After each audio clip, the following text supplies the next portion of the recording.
A very warm welcome, dear ladies and gentlemen, from Vienna, Austria, and the Vienna Residence Orchestra. My name is Sylvia Moser, and I'm one of the two founders of the Vienna Residence Orchestra, and as well owner of the Wiener Hofburg Orchestra. What you've been listening to is one of the signature pieces of our orchestra, the overture of Le Nozze di Figaro, or in English, Figaro's Marriage, by Wolfgang Amadeus Mozart.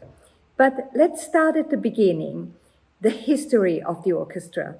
Maybe the big difference to other orchestras is we are a family company. How come? That's because I have been an opera singer and my late husband has been a pianist. I also performed parts in operettas and musicals and was doing a lot of TV shows, and my husband became a conductor. So when we met during a concert where he was conducting and I was singing, we fell in love at once. This was in June. But next time we met was mid-December, because, our kind of work implies a certain internationality. When he was playing in Marrakesh, I was singing in northern Germany. When he was performing in his Austrian hometown Graz, I was in Rome. When I eventually have been back in Vienna, he was in New York. That's why we've decided to settle down in Vienna and start doing something together. We both have always been very fond of music by Mozart and the Strauss family. We've never got tired of the music of these composers. So our idea has been creating a chamber orchestra with my husband Paul on the piano and conducting, and myself singing, doing the staging, hiring ballet dancers and choreographers, and even choosing the costumes. Therefore, he's been asking the best musicians he knew so far to join and perform with him.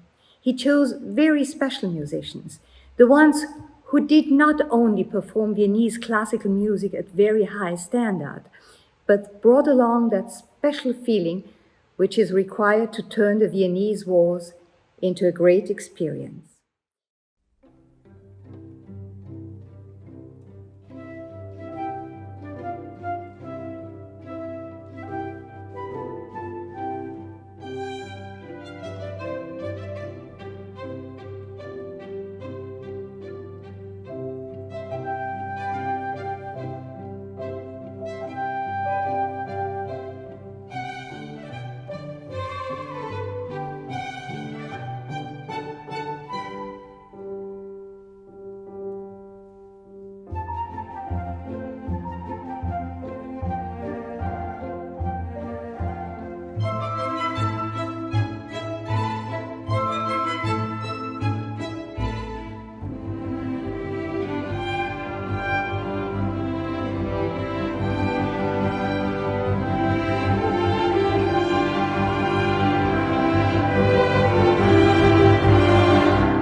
In the meantime, I was talking to my colleagues, singers, dancers, and choreographers who had impressed me during my career.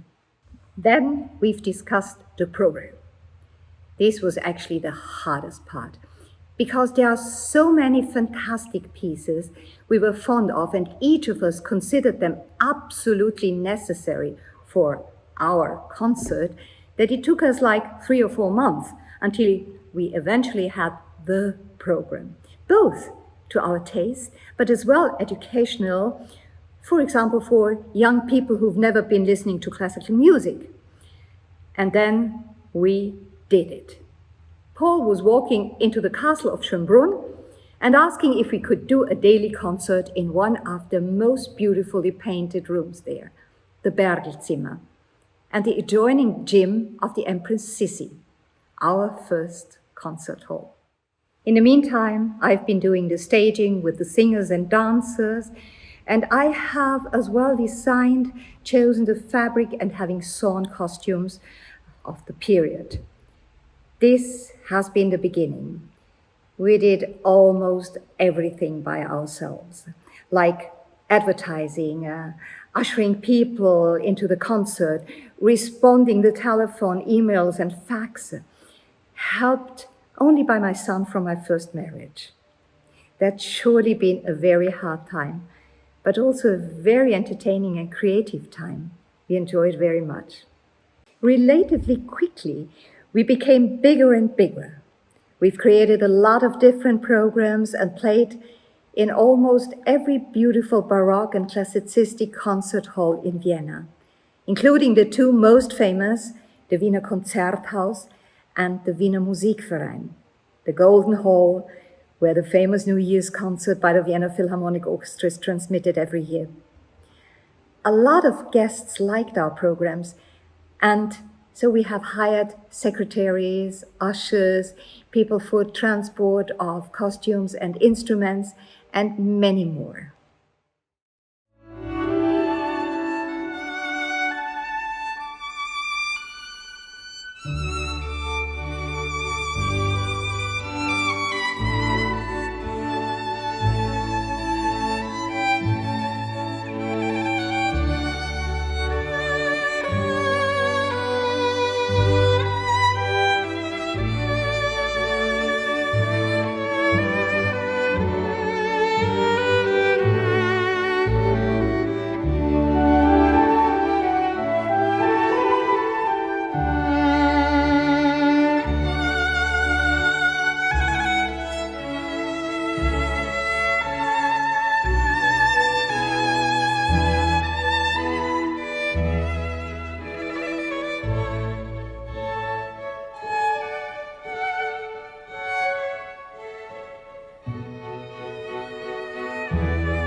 Most of our musicians, like Maria in this film, were soloists, because in a chamber formation of, for example, 5 or 7 pieces only, each instrument plays a solo part. But some of our musicians were very young ones who have just finished their studies and were very interested to do chamber music. Those have been instructed by Paul and their colleagues until they practically grew into our formation. But my husband and I also wanted to play with a big orchestra, since the founder of the Wiener Hofburg Orchestra spread the word that he would have liked to retire. A lot of concert producers wanted to buy his company and, above all, the name of this very well-renowned orchestra. We did too. But Mr. Hofbauer, a former trumpet player of the Wiener Symphoniker, took his time to choose. His aim has been not to get as much money as possible, but to have people overtaking his company who would take care of the quality of the orchestra and its musicians. But then my husband passed away at the early age of 45, and I have been continuing, first alone, and then with the help of my son and his, in the meantime, grown sister. But after many years of negotiations, Mr. Hofbauer finally decided to sell the orchestra to us. What a joy! Now we were able to play with every size of orchestra, from a single piano to a trio, quartet, our usual chamber formation from 5 until 24 musicians, and eventually as well with even very big orchestra.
musicians of the Wiener Hofburg Orchestra were and are still either members of a well-known orchestra like the Wiener Symphoniker or the Niederösterreichische Tonkünstler, or they are teachers of the University of Music in Vienna. Very often they do both. As I already told you, we are a big family. Not only our family, but also our artists like musicians, singers and dancers, conductors, almost all are part of our WRO family until they retire. My late husband and my daughter Lisa works at the evening box and takes care of the quality of the dancers. Her sister Maria, after many years of studying and training, has become the CEO when I retired on January 1st, 2020. And my son Günther started to work full-time for the orchestra in 2018, when he specialized in our internet appearance. Even my daughter-in-law works part-time for our orchestras, doing very special stories and features on the internet. And the loyalty of the members of our orchestras does not only include artists. A great career was that of my business partner, Lami Chunaku, who was starting in 1998 during his economic studies in Vienna as a salesman, continued as head of sales and marketing, and is now a shareholder. And almost his whole family has been working as well for the orchestras. But there is another very interesting career in the Vienna Residence Orchestra, and this is the one of Kirsten Oost. Kirsten, hello. Hi. So you've been a member of the very, very well-renowned Camerata Salzburg, an orchestra which has his home base in Salzburg, obviously. So how come that you came to us? So, to say in short, it was a great time, the 14 years with the Camerata Salzburg. We were on tour the whole world. But I had a little daughter and family, and so I've been away from family for 200 days, 250 days a year, and so I tried to get a little bit more settled in Vienna. And so this was a great opportunity to settle down, have a fixed job, and be together with the family. Very well. It's almost the same story as between my husband and myself. But how come that you are sitting in front of a computer as a violinist? Well, this is a funny story, because when I asked to get a job here as a musician, you asked me if I know something about websites and stuff like that, and computers. And in my private life, I was pretty busy with this thing. And so we have a ticket portal, ViennaTickets.com, and so I helped a little bit to support this platform. And as it is in a family company, which is the Vienna Residence Orchestra very much, yes, if you can do something and somebody is needed, you just do. And so I had the great opportunity to help a little here and there, and so I have a kind of niche, as you call it. And now you're working 40 hours per week for us. Sometimes, yeah. Sometimes even more. But it's okay. Thank you very much, Kirsten.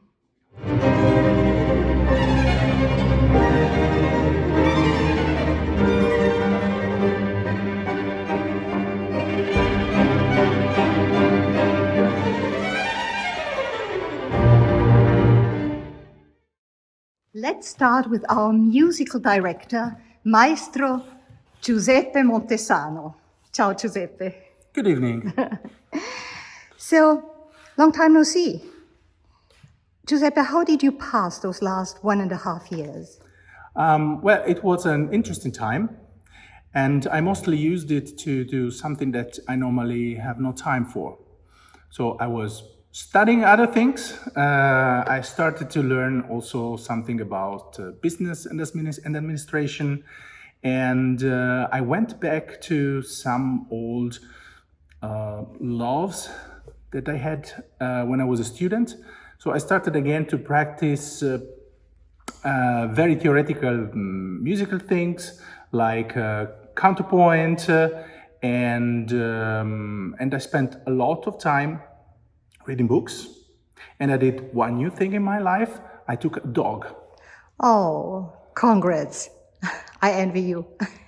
How did your career start, and how did you get to Vienna and get to know us? I came to Vienna to study at the music university. So for me, it was clear from the beginning. I don't know how, I don't know why, but I knew from the beginning that I would have been studying conducting here in Vienna. And then it just happened.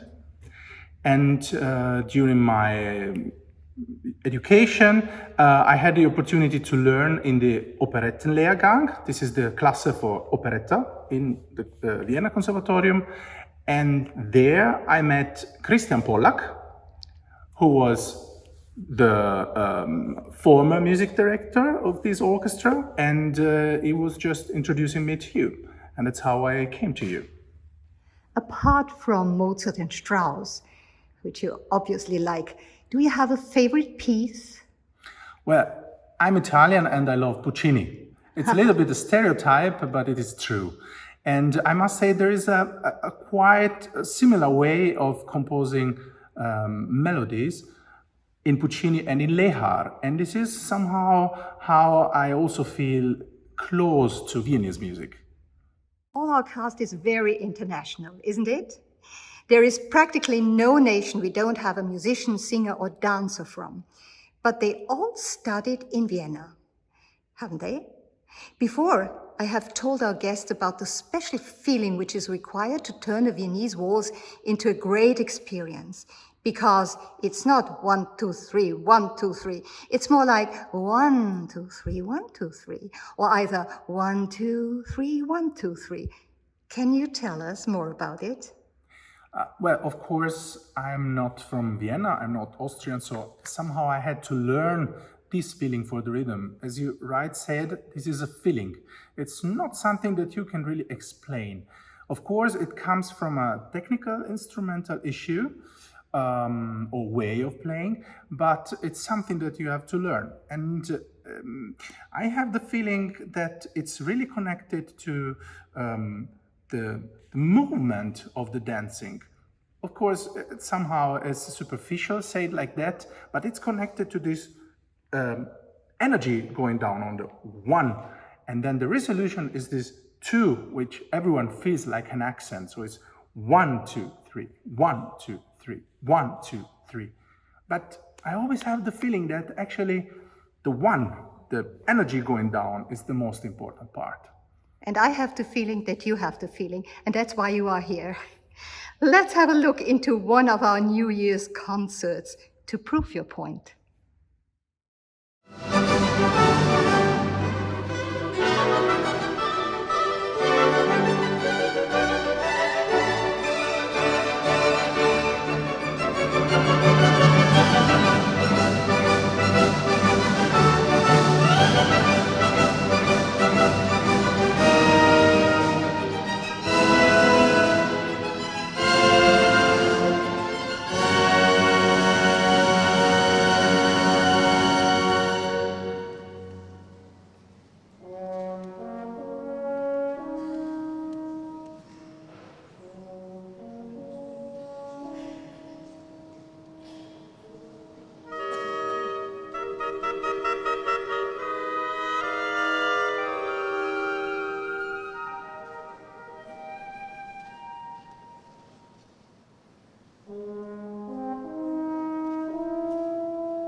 In our big WRO family, we've grown a lot of children. Some of them are already performing with the Vienna Residence Orchestra, such as Luisa. So hi, Luisa, after such a long time. Yes, finally. I mean, Welcome back. thank you. I'm very happy to be back again. Tell me, Luisa, since how many years do we know each other? Oh, God, that's way too long. I mean, I was kind of born into the Vienna Residence Orchestra, but How come? my mom is already here for over 20 years, and my dad is also performing here. And they both started even before I was born, so I was kind of, yeah, I know the Residence Orchestra my whole life here already. We are also doing a lot of exclusive concerts for a very special audience, specially designed for a very special audience. One of those exclusive concerts is for Viking river cruise guests. In this concert, our maestro explains a little bit about the pieces, the composers, or the required instruments. Just listen to Mozart's best-known march, Alla Turca, the Turkish march performed by our marvelous ballet dancers. The Turkish lifestyle was very trendy in Mozart's time in Vienna and throughout Europe. The Turks not only brought luxury goods such as delicious coffee, beautiful carpets and noble women's clothes to Vienna, they also influenced the architecture and introduced such new musical instruments as the triangle, the bass drum, and the piccolo flute.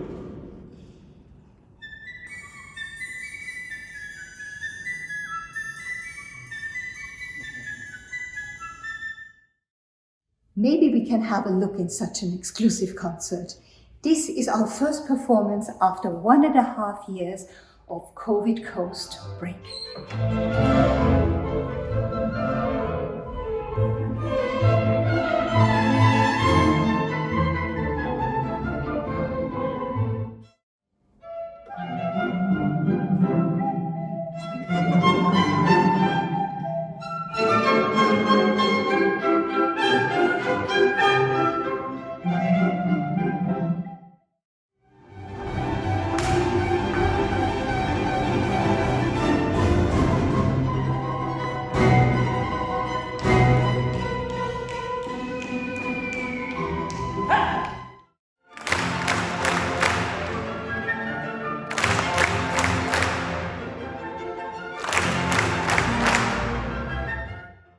So Jonathan, you are the percussionist this night, and I was always wondering, what do parents say when a little boy decides to become a percussionist?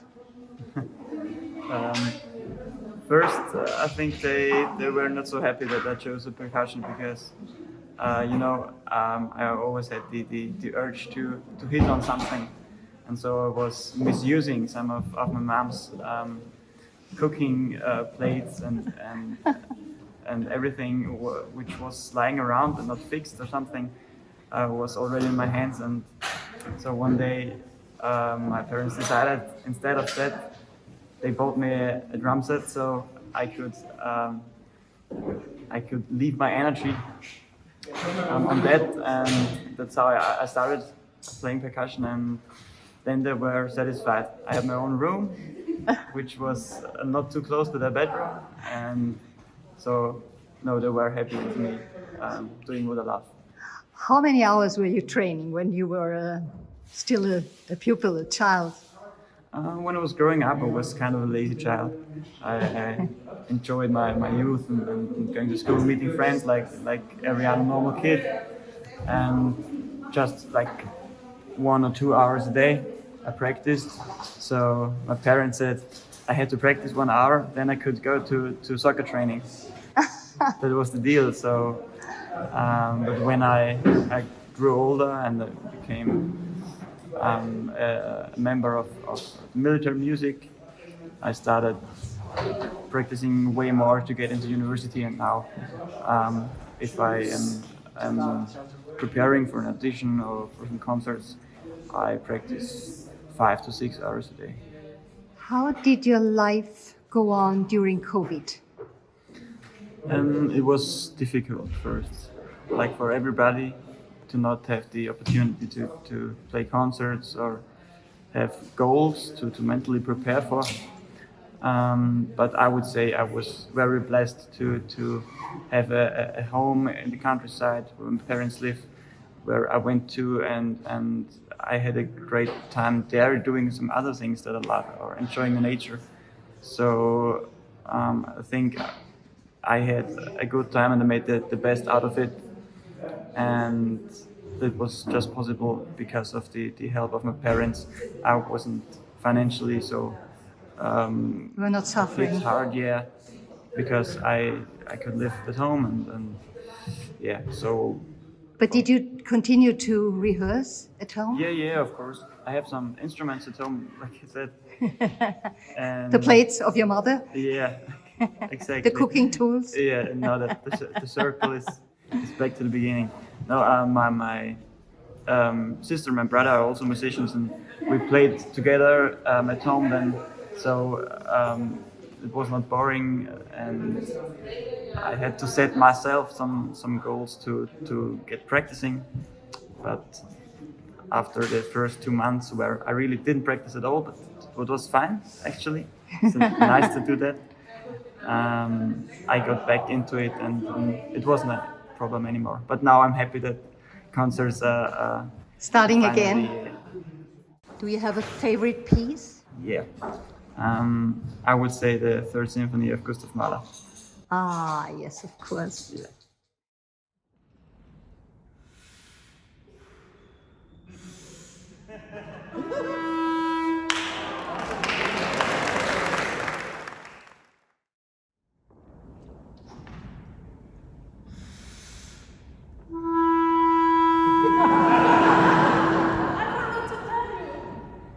So, Maria, you are the clarinettist of tonight's concert. What was it like to perform, I mean, to speak on stage with the maestro and not to play only clarinet, but Yes, it's at the beginning was very difficult for me because I'm used to only play, and in English is also another difficult because my language is Spanish, and I live in Vienna. I speak German, and this show is in English. So at the beginning was a little difficult, but with the time, it will be better, and now I feel very good. yeah, we could see that. I like it. Yeah. Is it your... Also with Pierre, he has a lot of energy, and he transmits this energy, and so I can do more with him. It's very fun.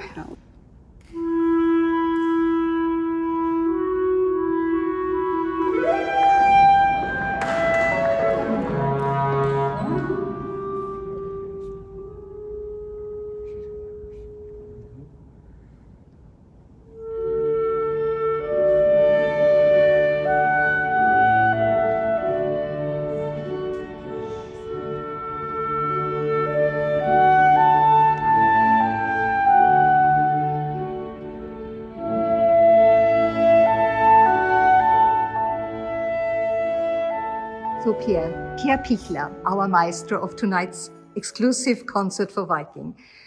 What do you think after such a long time, COVID impact? I had concerts without audience, but with audience, like it was my first concert with audience. You can't describe the emotions. It was such a joy to feel the audience, to feel the energy of the audience, and you can check if they like the piece and the applause.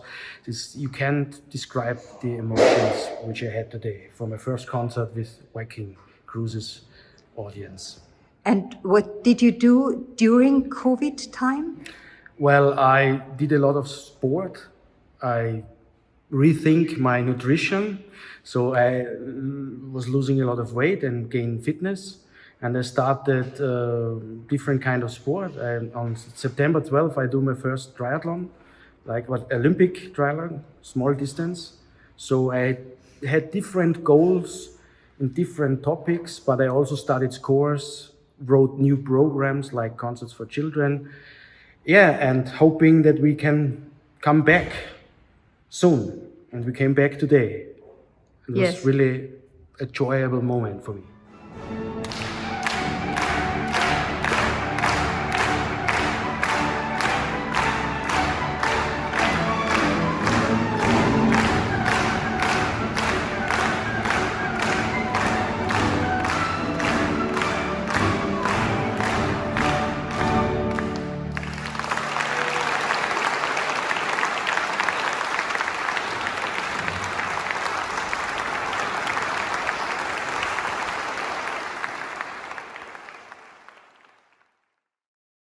During the last 10 years, I have been specializing in programs with a certain subject, like a concert at the Foundation Louis Vuitton in Paris, with a program consisting of almost only music by French composers, with a matching stage design, or a program with Italian opera music on a cruise ship in Venice, or a program with music by mostly Brahms and Richard Strauss. This is, besides our daily performances and the many exclusive concerts, keeping me busy and, above all, hopefully keeps me away from a non-productive tunnel vision. The most beautiful thing for me personally was before COVID that I have spent my 65th birthday at the Opera House in Vienna, while our Hofburg Orchestra was playing there. Because we did not only perform at the Imperial Palace, the Hofburg, and the Konzerthaus, but as well in the Vienna State Opera. This was before COVID times. For the future, we will see. For the Vienna Residence Orchestra, we have combined a very challenging program.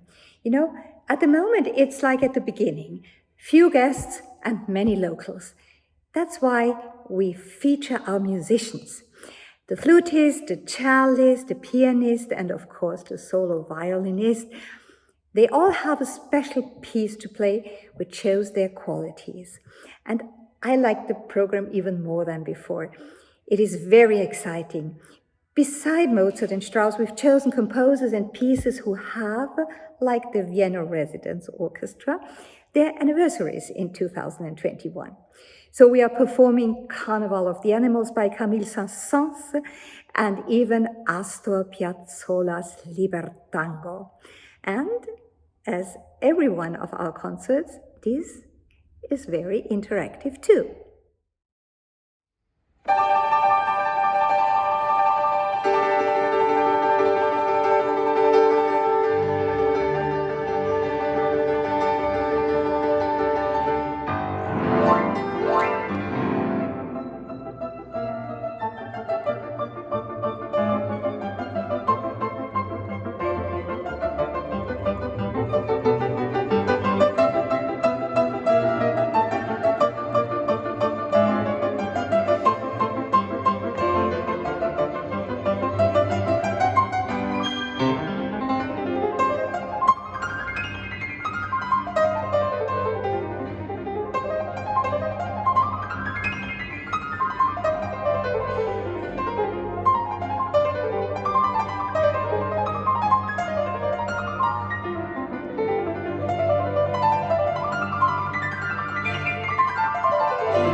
Hi, Robert. You're one of our flute players. So please do explain me a little bit about your instrument and when have you decided to become a flutist? Hello, everybody. Thank you for your question, Sylvia. Yes, this is my golden flute, as you can see, actually. And I really do love this instrument. It's the favorite sound I like. When I was a little child in the 1980s, I went to music school and they asked me to play the violin, to learn this instrument. And because I had a very good ear, I was able to listen quite correct. So they asked me to play the violin and I did it for several years and I loved it too. And then in a I grew up in Upper Austria on the countryside and I played in a youth orchestra and we played a flute concerto by Johann Stamitz, a classical composer. Mm-hmm. And then I listened to that beautiful, absolutely beautifully attractive sound. And the thing was to create the sound with your own breathing is just incredible. So I decided I want to learn this instrument. And as I was already 14 years old, most of the music teachers told me it's too late, forget it, just play the violin, keep on going, practicing. And I was already at the University of Music at the town of Salzburg, the University Mozarteum.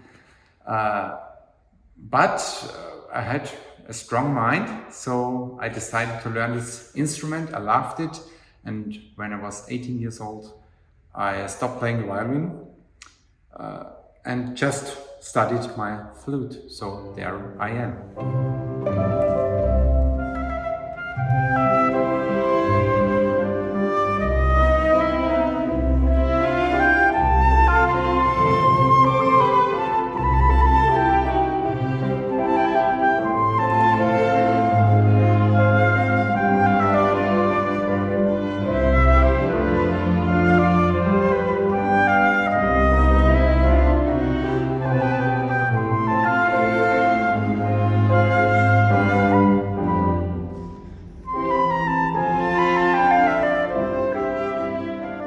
At the Vienna Residence Orchestra, you are kind of a specialist for interpretation.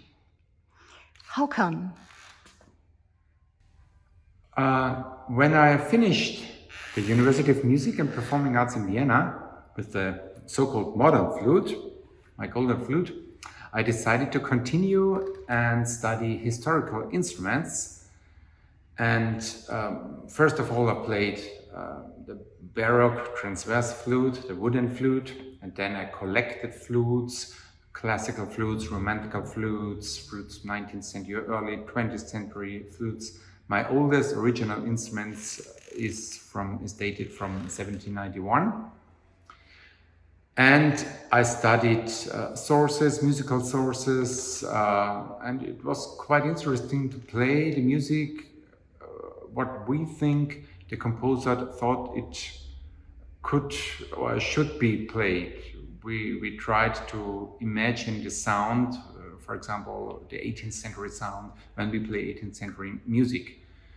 And then you realize all small kinds of power in the music, and you feel the difference and the different vibes, and this it's incredible. It's perfect for me. Yesterday evening, your wife, Natalia, was singing here, and I was asking her about the impact that COVID had on your life. And she told me that even for the family life, it was very difficult. What do you think about it? Yes, you're right. This was really an impact, and it was suddenly in March 2020, so almost 1.5 years now. It was, I think, all over the world a difficult situation, especially for us as a family, for us as musicians.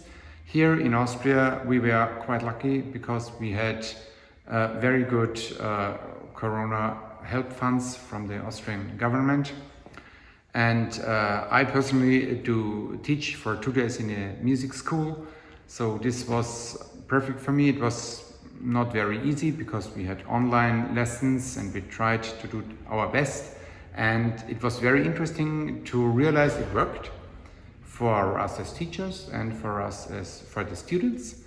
And I have 2 children, and my daughter is playing the violoncello, and I listened it from the other side. So I was standing behind her and realized that she really got a good lesson, cello lesson online on the computer. And the little daughter always asked me, how long is it keeping on the so-called computer ballet when she was dancing, the dancing lessons. So we are very lucky now. We can play again, we can do concerts. Hopefully it will keep going on that way. So you like to perform, you like to be on stage? Yes, I absolutely like to be on stage. I like to perform, I like to produce music, and it's completely different to play for a real audience, and not only live stream or YouTube channel concerts. But thank God we have new media, we have this means like YouTube or streaming concerts. But it's no difference to play for a real audience and to stay on stage too. Thank you very much, Robert. Thank you. Thank you. Thank you.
So, Annette, when did you decide to become an opera singer? I decided to become a singer when I was 2 years old, but an opera singer when I was 15. I sang in Latvian State Opera my first role, and I saw the opera, how it's operating, and I thought, yes, this is what I want to do.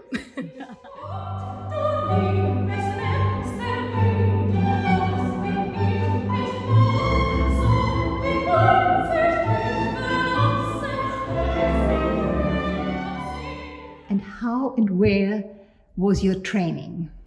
So I started to sing since I was 2, but more popular music. And when I decided to be an opera singer, I started to train also as classical singer in Latvia.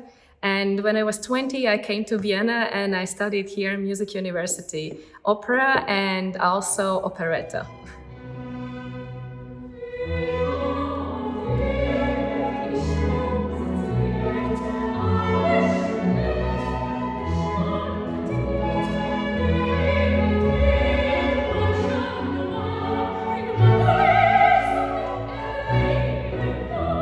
So how do you like performing? I live for it. As you can manage, as a singer, I just thrive on the stage. I love to act, I love to sing, I love to dance, I love to be on the stage and to touch the souls of the people if I can. And mostly I hope that I can. What did COVID, what kind of impact did it have on your life? It was very, very difficult time for me. Not just because I was not able to be on the stage, but also in these kind of times you start to question everything. You start to question, is it the right thing that I'm doing with my life? Am I good enough? Am I always ever be good enough? And at one point I just started to just train every day with myself and with one very wonderful pianist, because I couldn't stop. I saw that singing is my life. I want to stay there. I want to be a singer. And if COVID is there, then I'm singing for myself. That's how it is. Thank you, Annette. Thank you.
Andrei, you just were playing The Swan by Camille Saint-Saëns for us.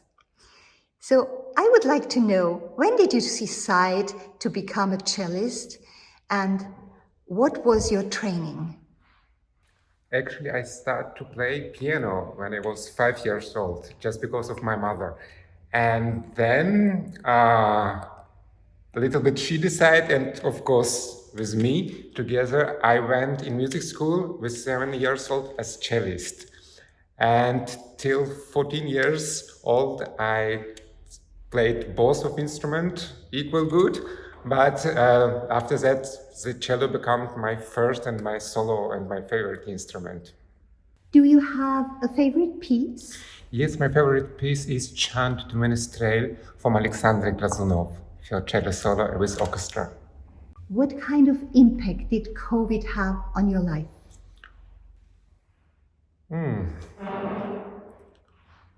At the beginning, it was very difficult not to play, just because I'm used to play every day, and first 2 weeks it was horrible. And after that, I started to practice, I start to teach, and also I start to play with my quartet and some bigger projects to prepare. Yeah. So hi Petja, you are since 27 years playing at the Vienna Residence Orchestra, or Vienna Residence Orchestra.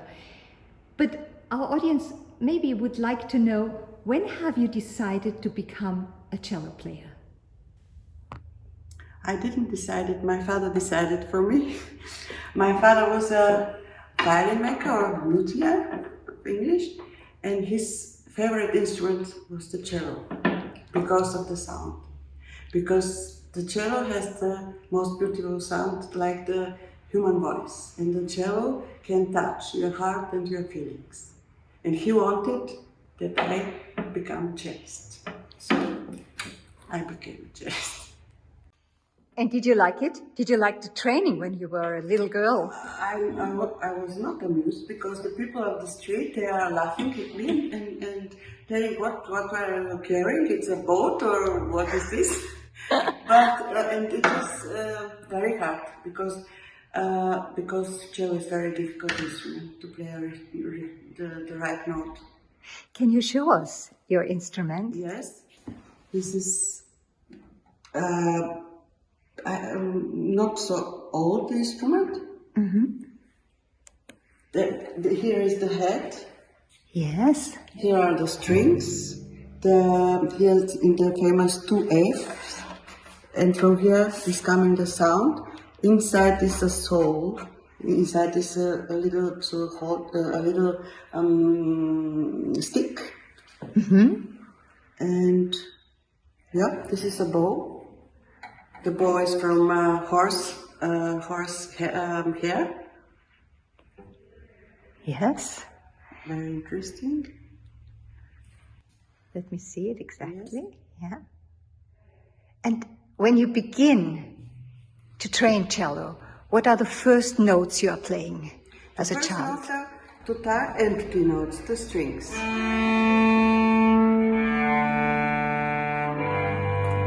And we exercise maybe months and always counting 1, 2, 3, 4. 1, 2, then till 8, then till 12. During COVID time, what was your life like? It was very empty because I'm a musician and I need the public, I need to perform. I need to take the energy from the public, and I need to give my knowledge and my emotion. Because of that, it was very, very empty and boring. Did you train? I trained a lot. You had to? Yes, because I need this for me, for my being a human or a musician. Yes. Thank you so much, Petja. You're welcome.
So, Flaka, you're one of our favorite singers, actually a mezzo-soprano, but I would be interested, when did you first notice that you would like to become a singer?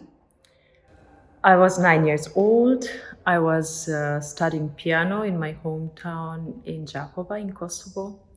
And I heard that there is a singing competition, kids singing competition. And I was thrilled about having the chance to sing there, actually.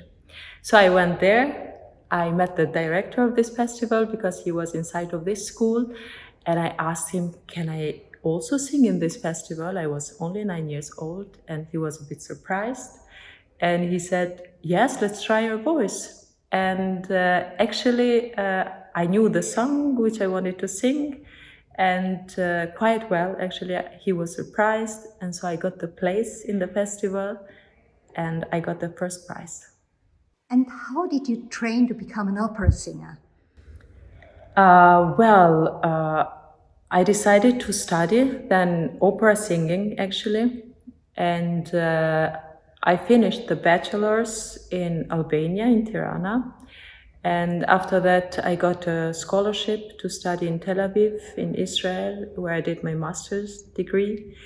And after Tel Aviv, I moved to Vienna, in the city of music, where I had another chances to study privately, mostly with great musicians, pianists, conductors, singing mentors, etc. Do you have a favorite piece? Yes, I do have. I love very much French repertoire, actually, and I have been singing a lot, like Carmen, like Charlotte and Dalila, others as well, but it's also something interesting. For example, at the moment I am singing a very new piece, which is Du Liebe du Himmel auf Liebe Erden, du Himmel auf Erden. which you actually sang with the Vienna Residence Orchestra. Exactly. It's a very new piece and I really love it. And which we have to translate for our English-speaking guests. It's love, the heaven on earth. On earth, exactly.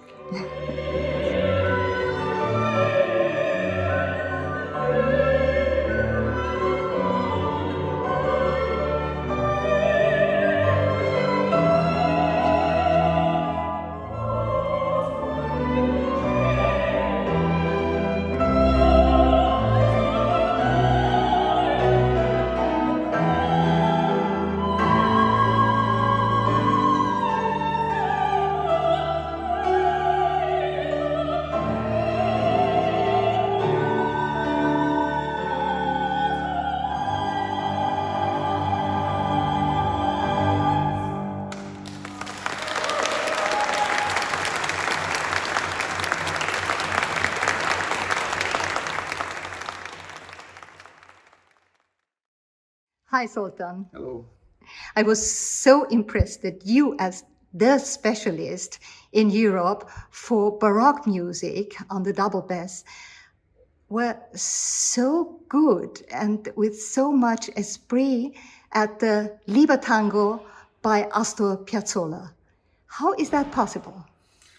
You know, I think music is only one. So if you are able to play Baroque music or opera or symphony music, you are able to play also jazz or music from Astor Piazzolla. I like him. He's a very most interesting composer for me, and I like the music.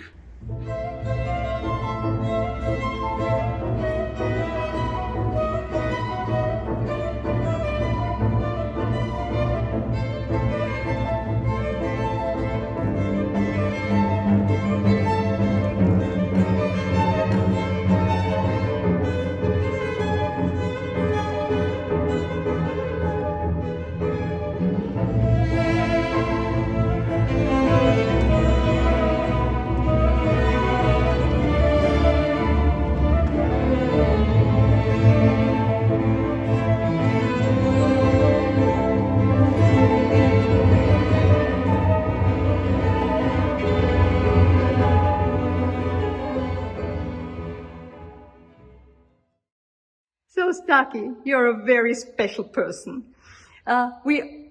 We saw you right now, on one of the videos from the year 2002, when everyone was very, very young. And the first time I met you was during our concert on Markusplatz, Piazza San Marco in Venice, where we performed for the Italian television broadcast. And you were very young and very inexperienced. And I was not sure that you would survive in the Vienna Residence Orchestra. And now you are our solo violinist. You are the most important violinist in the Vienna Residence Orchestra.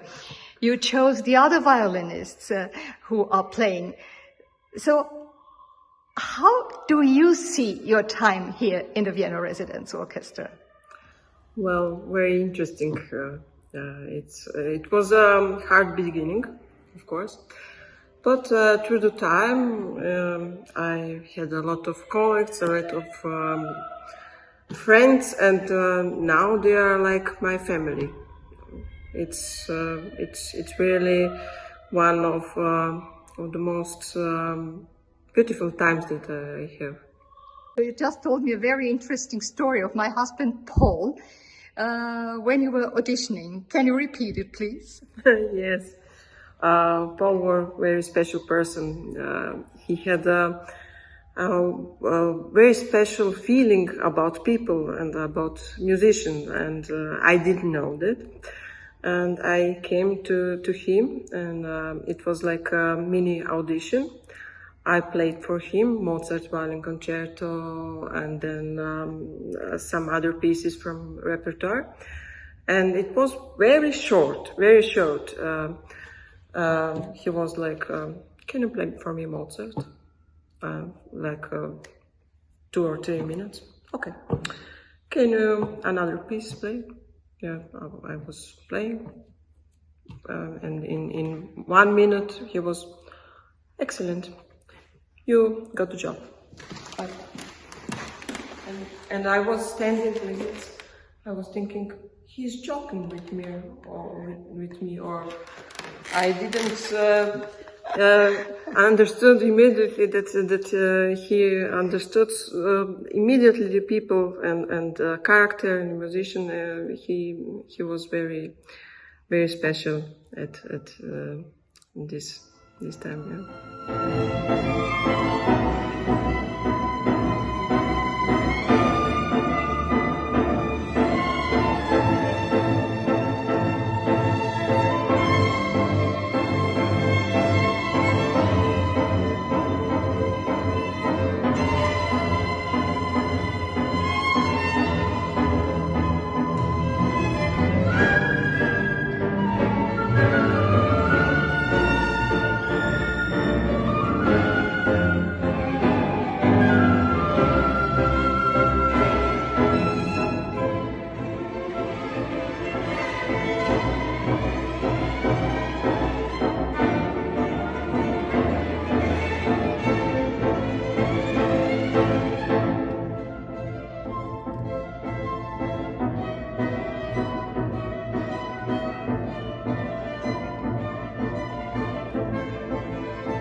So Staki, you're a fixed member of the Vienna Residence Orchestra since so many years, as I already have said.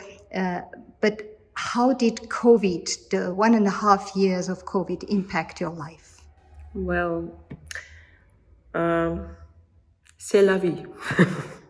That's life. In life are tough times and good times, and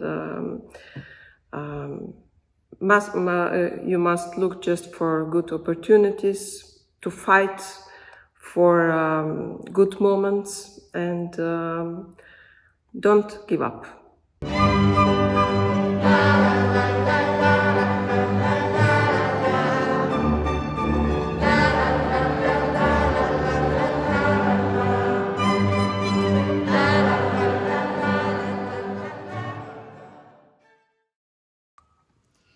So Luisa has visited us tonight to support her mother, who is playing on the piano tonight.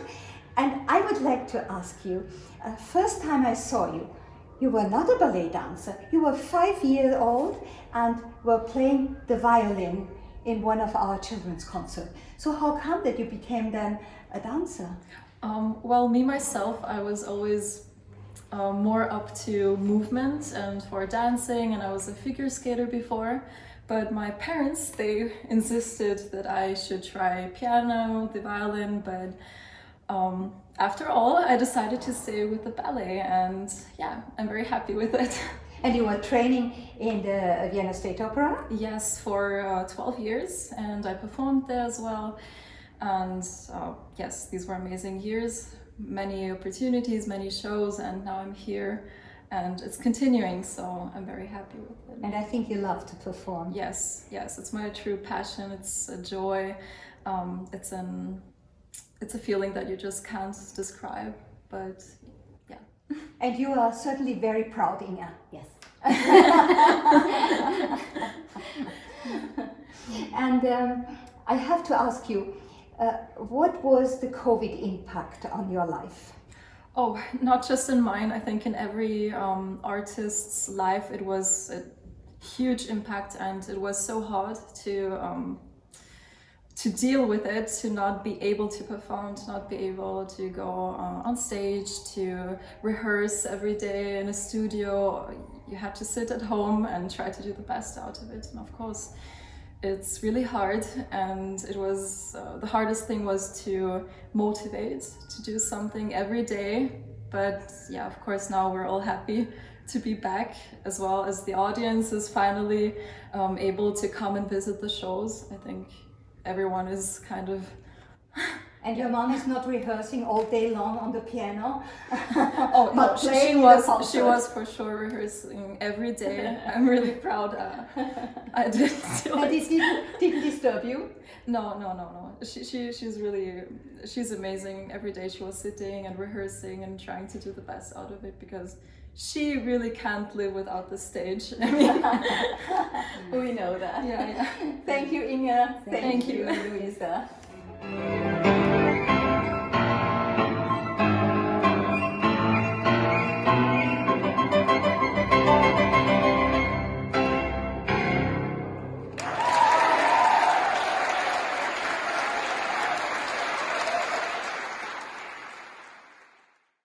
Home base since December 2003 is this beautiful, well-known Palais Auersberg in the heart of Vienna.